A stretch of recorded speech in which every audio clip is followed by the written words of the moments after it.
Hello, my lovely friends. I hope you are fit and well. Today I'm going to tell you a story that is not just a story. It is a journey through pain, beauty, loneliness, love, madness, fame, loss, and survival. It is the story of a man whose eyes tell 1,000 secrets. The man who made millions fall in love with him, not because he was perfect, but because he was beautifully broken. This is not a story of success.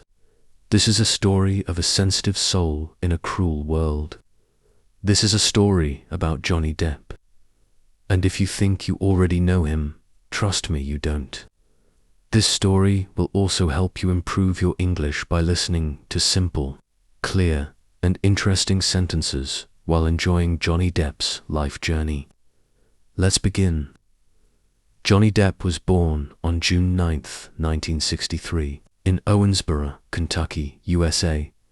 His full name is John Christopher Depp, II.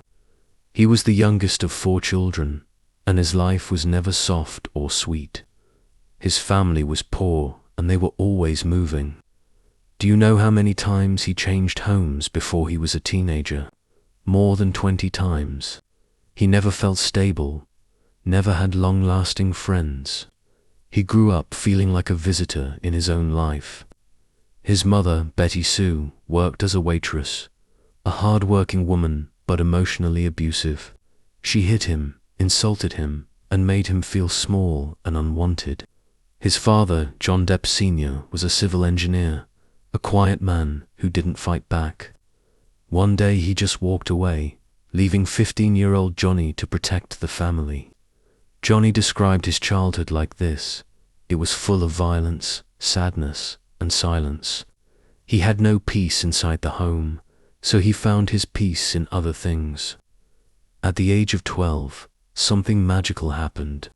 His mother gave him a guitar. He didn't know how to play it, but when he held it, he felt something. He went into his room and stayed there for hours, just playing, listening, learning. Music became his best friend, his escape, his healing. By the age of 16, Johnny dropped out of high school. He didn't want to study, he just wanted to make music. He joined a rock band called The Kids and started performing in bars and clubs. He was living in a tiny apartment, eating very little, and chasing a dream that felt almost impossible. But he didn't care. Music was his everything. At 20 years old, Johnny married Lorianne Allison, a makeup artist. She was older than him, 25, and she supported him. They didn't have a perfect marriage, and it only lasted 2 years. But Lori did something that changed Johnny's life forever. She introduced him to an actor, Nicolas Cage. Nicolas saw something raw and unique in Johnny and told him, "You have a powerful face. Try acting just once." Johnny didn't want to be an actor, he wanted to be a rock star. But he was broke and he thought, why not? Johnny auditioned for a horror movie called A Nightmare on Elm Street. He had no experience, no acting school, and no plan. But his honest eyes and nervous charm won the director's heart. He got the part. And just like that, Johnny Depp was on screen being killed by a bed in one of the most famous horror scenes in movie history. He didn't become a star immediately, but something started that day. He began to feel the power of acting, how he could use it to express his emotions, his pain, his madness. He realized this is another kind of music, a music of the soul. As his acting career started growing, something else was growing to his sadness. He started smoking cigarettes in his teens. It became a habit, then stayed with him all his life. Later, in Hollywood, he was introduced to alcohol and drugs. He said it helped him calm the storms inside. He was not a party boy. He didn't do it for fun. He did it because he was hurting inside. I started drinking because I was trying to numb something. I didn't know what, but it was deep. This pain would follow him for decades, affecting his relationships, career, and reputation. In 1987, Johnny got a role in a TV show called 21 Jump Street. He played a young undercover cop in a high school. The show was a massive hit. Overnight, he became a teenage heartthrob. Girls screamed his name. Posters of him were everywhere. But Johnny hated it. He didn't want to be famous. He didn't want to be just a pretty face. He wanted to be an artist, not a product. So after a few seasons, he quit the show even though it was giving him fame and money. Why? Because Johnny Depp is not a businessman. He is a poet with a broken guitar. In 1989, at a movie premiere, Johnny saw her Winona Ryder. He was 26. She was 17. They locked eyes and something clicked. They started dating, and within a year they were engaged. Johnny said, "I had never been in love before, not like this." He tattooed Winona forever on his arm. He held her hand at every red carpet. He called her his soulmate. But fame, age, and pressure broke them. In 1993, they separated. Johnny was devastated. He changed his tattoo to Wino Forever, sad joke that covered a broken heart. This was his first deep heartbreak. Johnny also owned a famous Hollywood club called the Viper Room in 1993. His friend actor River Phoenix died of a drug overdose outside Johnny's club. Johnny was shocked, broken, and full of guilt. He closed the club for a week. He stayed away from cameras. He started going deeper into alcohol, isolating himself, and playing sad songs on his guitar late at night. He once said, "There's a huge sadness that never leaves me, but I learned how to live with it." After the pain of losing Winona Ryder and watching his friend River Phoenix die, Johnny Depp entered a dark space inside his mind. He didn't stop working, he didn't stop moving, but something inside him had changed forever. He was now searching not for fame, not for money, but for meaning. And then, like a strange miracle, he met a man who understood him without words. In the early 1990s, Johnny met Tim Burton, a film director with wild hair and even wilder dreams. Tim was not like other directors. He was strange, quiet, creative, and full of imagination. He looked at Johnny and saw something beautifully broken. Tim offered Johnny the lead role in a new movie, Edward Scissorhands, a boy created in a lab who had scissors instead of hands. Edward was quiet, kind, gentle, but dangerous. He couldn't touch anyone without hurting them. It was a perfect match. Johnny read the script and cried. He said, "Edward is me. He speaks through his eyes. He feels too much. He doesn't belong." When the movie was released in 1990, it became a masterpiece. Johnny's performance touched millions. He wasn't just acting, he was Edward.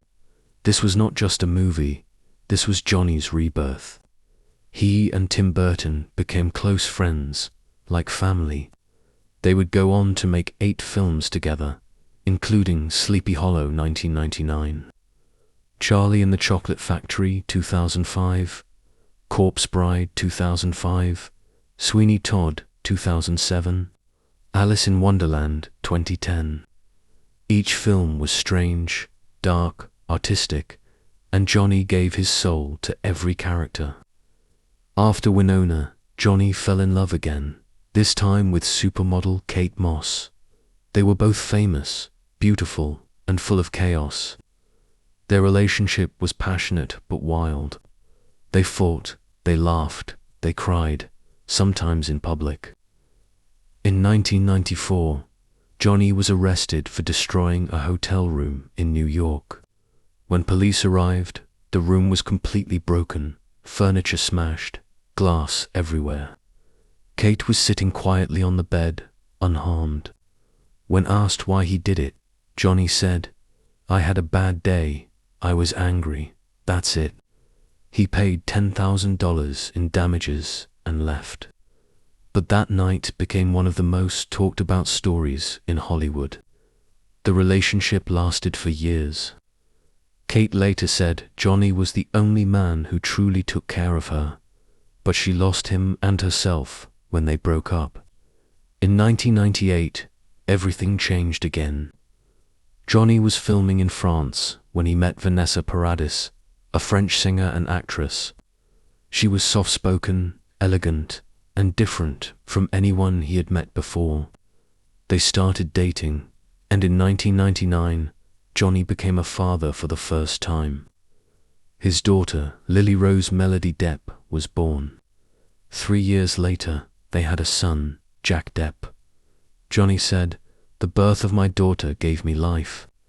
It was like my heart moved outside of my body and now lives in someone else."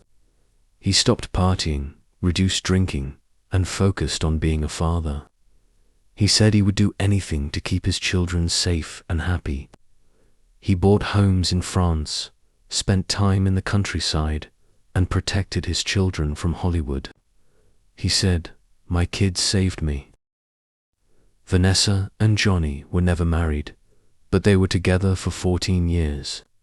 A strong, private relationship built on respect and love. In 2003, something happened that changed Johnny's life forever. Disney was making a movie called Pirates of the Caribbean, The Curse of the Black Pearl. They asked Johnny to play a pirate named Captain Jack Sparrow, but Johnny didn't want to play it the boring way. He said, "What if he's drunk? What if he walks like Keith Richards from the Rolling Stones? What if he wears too many rings and talks with his hands?" Everyone thought he was crazy. Disney executives were nervous. One of them even asked, "Is he drunk? Is he gay? What is he doing?" But Johnny didn't listen. He trusted his madness. When the movie was released, the world fell in love. Jack Sparrow became a global icon. Johnny was nominated for an Oscar, became the face of Disney, and played Jack Sparrow in 5 movies. Children dressed like him, adults admired him, the world laughed and cried with him. He earned hundreds of millions of dollars, and he said, "Jack Sparrow is my alter ego. He gave me freedom." But behind the fame, trouble was growing again. Even though he was one of the richest actors in the world, Johnny's money was disappearing fast. He spent millions on a private island in the Bahamas, 14 homes, dozens of luxury cars, art, wine, and rare books, gifts for friends and staff, even firing the ashes of his friend Hunter S. Thompson into the sky from a cannon cost $3 million. People said he had no control over his money. His spending was emotional, not logical. At the same time, his drinking returned. He was seen with wine in his hands at parties, award shows, even interviews. He said, "I don't drink to escape, I drink to feel." In 2009, Johnny met actress Amber Heard on the set of The Rum Diary. She was beautiful, younger, confident, and very different from Vanessa. Johnny said, "I saw something wild in her eyes like fire." They began dating, and after splitting with Vanessa in 2012, Johnny and Amber got married in 2015. At first, everything seemed romantic, but soon the relationship became toxic. Fights, shouting, accusations, bruises, lies. In 2016, Amber filed for divorce and accused Johnny of domestic abuse. The media turned against Johnny. He lost roles, he lost fans, he lost friends. Johnny said, "I never hurt her. I would never hurt any woman." But people didn't believe him. He stayed silent for years, and the pain grew heavier and heavier. The world had turned its back on him. The man who once walked on red carpets, who was once loved by millions, now walked in silence. Studios closed their doors. Movie offers disappeared. Friends stopped calling. Newspapers called him a monster, but in his heart, Johnny Depp held on to one thing: the truth. When Amber Heard accused him of abuse, he said nothing for a long time. He didn't shout, he didn't cry on TV, he didn't post videos online, he just stayed silent. But silence became his prison. The world only heard one voice, hers, and slowly people started to believe that voice, not because it was true, but because it was loud. Johnny lost roles worth hundreds of millions. He was removed from Fantastic Beasts. He was cut out from films. His name became a joke in gossip shows. He said, "I was guilty until proven innocent, not the other way around. I was cancelled, broken, forgotten." But something inside him, the same fire that helped him survive poverty, heartbreak, and pain, began to burn again.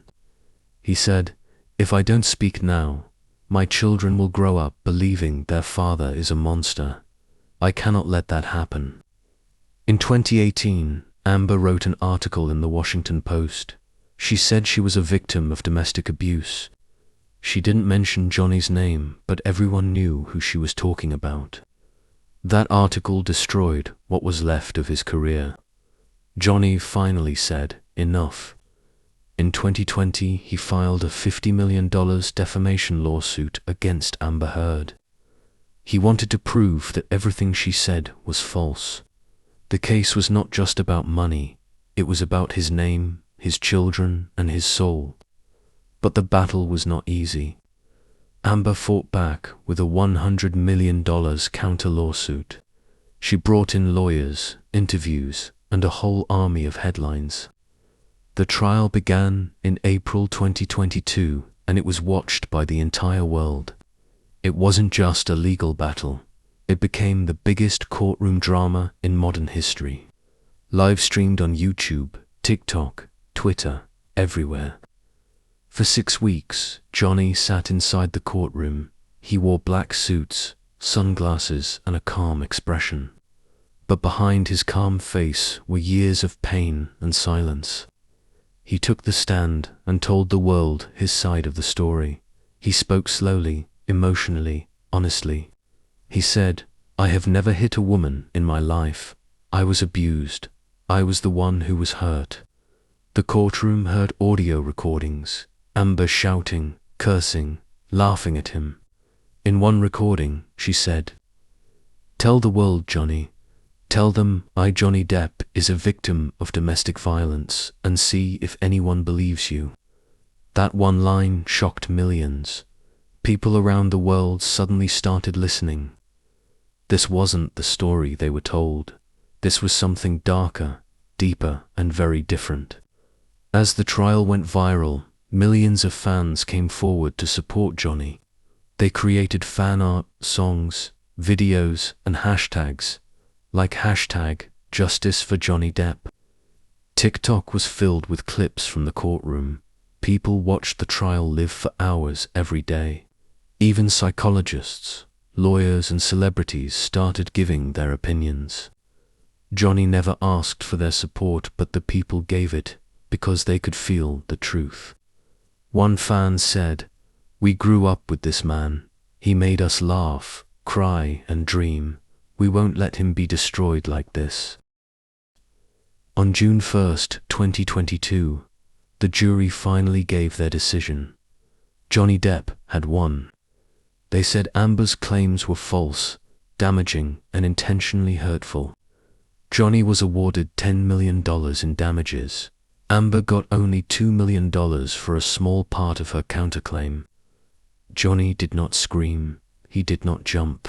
He simply smiled, a quiet, peaceful smile. Because this was not about money. This was about freedom. He said, "The truth is all I ever wanted. The truth never perishes." It was over. The long, painful war had ended, and Johnny Depp walked out of the courtroom as a free man, with his head high, his heart proud, and his truth shining for the whole world to see. Johnny Depp had survived the storm. But what do you do after you win the fight of your life? When the courtroom is silent, the fans have gone home. The lights are off and you're left standing in your own shadow. What next? For most people, that kind of war would break them forever. But not Johnny. After the trial, he didn't return to the man he used to be. He didn't try to rebuild what was destroyed. He chose to start something new, something real, something only his soul could create. He moved far from Hollywood. No paparazzi, no loud parties, no fake handshakes. He found peace in France, where the roads are quiet. The coffee is strong, and people don't ask for selfies. They just let you be. In a small village, he bought an old stone house surrounded by trees and hills. Every morning, he would wake up early, no alarm, no schedule, just the sound of birds and the smell of bread from the nearby bakery. He would walk barefoot across the cold wooden floor, make himself a cup of coffee, light a cigarette, and sit by the window for hours, just watching the light touch the leaves. For the first time in years, he was alone with his soul, and it wasn't screaming anymore. It was quiet. It was healing. Inside that quiet, Johnny began to paint. Not just for fun, he painted as if his life depended on it. He painted faces, emotions, memories, wounds. He painted the people who inspired him. Bob Marley, Hunter S. Thompson, Keith Richards, Heath Ledger. With every brushstroke, he poured out the things he could never say in words.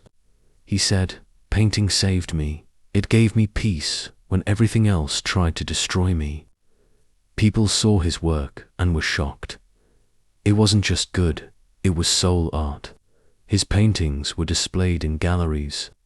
One of his art collections sold out in hours and earned over $3 million in one day.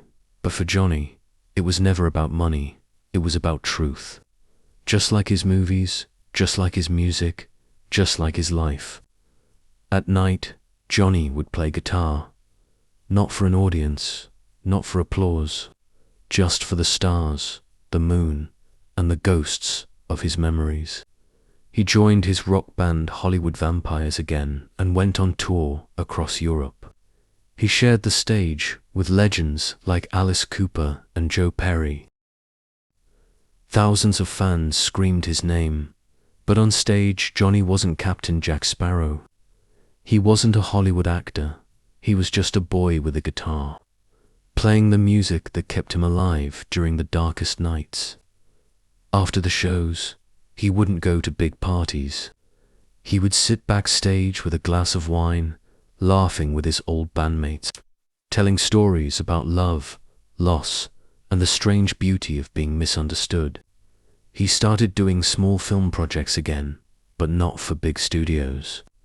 He acted in Jean du Barry, a French film where he played King Louis XV. The film opened at the Cannes Film Festival and received a 7-minute standing ovation. But Johnny didn't smile too much. He simply bowed, looked at the crowd with tired eyes, and left. Someone asked him, "How do you feel about being back?" He answered, "I never left. I was just invisible." That's the thing about Johnny. Even in silence, he's still there, watching, feeling, living. In his personal life, Johnny didn't return to any past relationships. He had many beautiful women in his life, but he said, "I'm not looking for a partner to complete me. I'm trying to complete myself." He spent more time with his children, especially his son Jack, who stayed out of the spotlight. With Lily Rose, he shared long talks about art, fame, and how to protect your heart in a world full of noise. He said, "My kids are my greatest creation. More than any movie, more than any role, they saved me." Behind closed doors, Johnny still faced hard days. Some nights were lonely, some mornings were heavy. The scars didn't disappear, the betrayal didn't vanish, the pain didn't fully heal. But he learned to live with it, not against it. He learned to accept the silence. He learned to cry without shame. He learned to laugh again, not because life was perfect, but because he was finally free. He wrote letters, he painted faces, he read poetry, he adopted more dogs. He drank tea in the morning instead of rum. He kissed his guitar goodnight.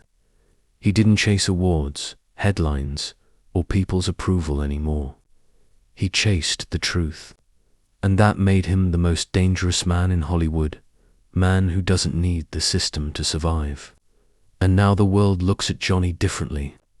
Not just as a movie star, not just as Jack Sparrow, not just as a man who won a trial, but as a living legend, a symbol of how to rise after the world burns your name. Young artists say if Johnny can survive what he did, then I can too. Fans say he taught me to fight for my truth even when no one believes me. Mothers say he reminds me that kindness doesn't mean weakness. Fathers say he shows my son what it means to be strong without being cruel. Johnny doesn't care about being remembered, but he will be. Not because of fame, not because of fortune, but because he walked through fire and came out with a heart still beating. His story is not just a biography. It's a message to everyone who has ever been broken, betrayed, silenced, or shamed.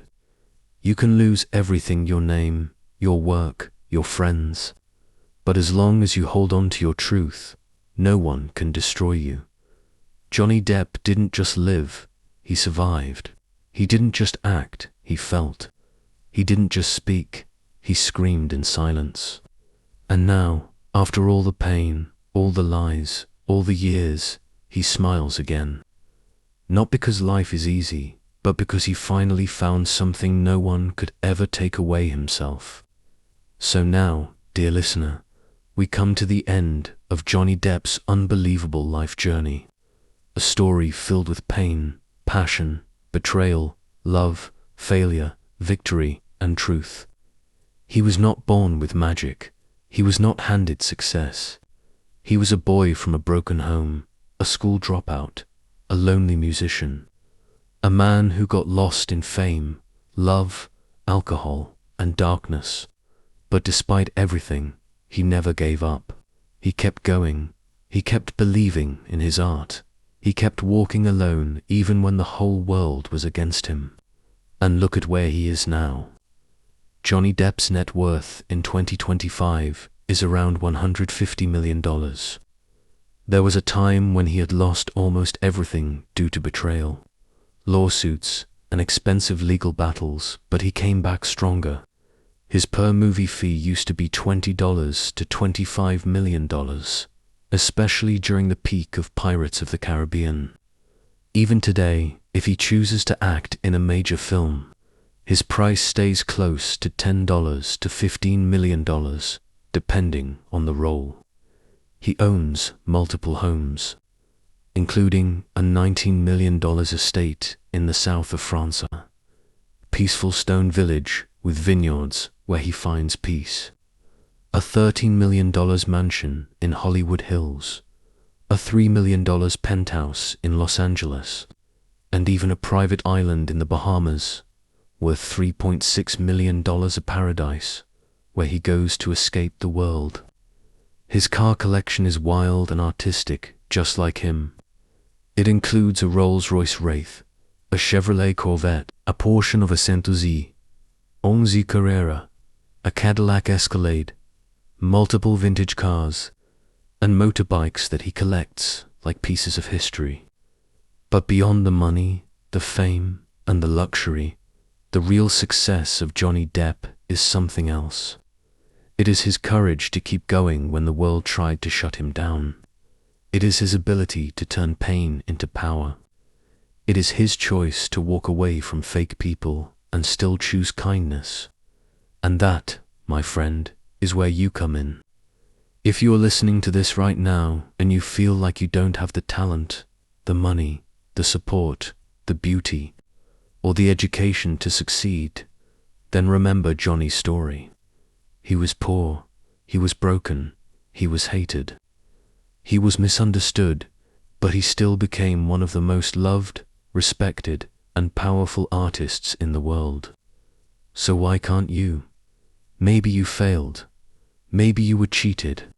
Maybe they laughed at your dream. It doesn't matter because your story is not over. You have time. You have heart. You have fire inside you. Start small. Practice your art. Speak your truth. Stay kind. Keep walking even when it hurts, even when no one believes in you, even when you feel alone. And one day, just like Johnny Depp, the world will know your name.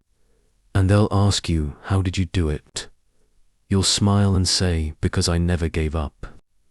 If this story touched your heart, if you felt something deep inside you while listening, if you believe in yourself just a little more now, then don't forget to like, share, and subscribe to our channel, because we will keep bringing you more real, raw, and powerful stories to help you dream, to help you grow, and to remind you that you are not alone. Thank you for being with us on this journey. Your story matters. Your dreams matter. You matter. We'll see you in the next one. Until then, stay strong, stay real, and never stop dreaming.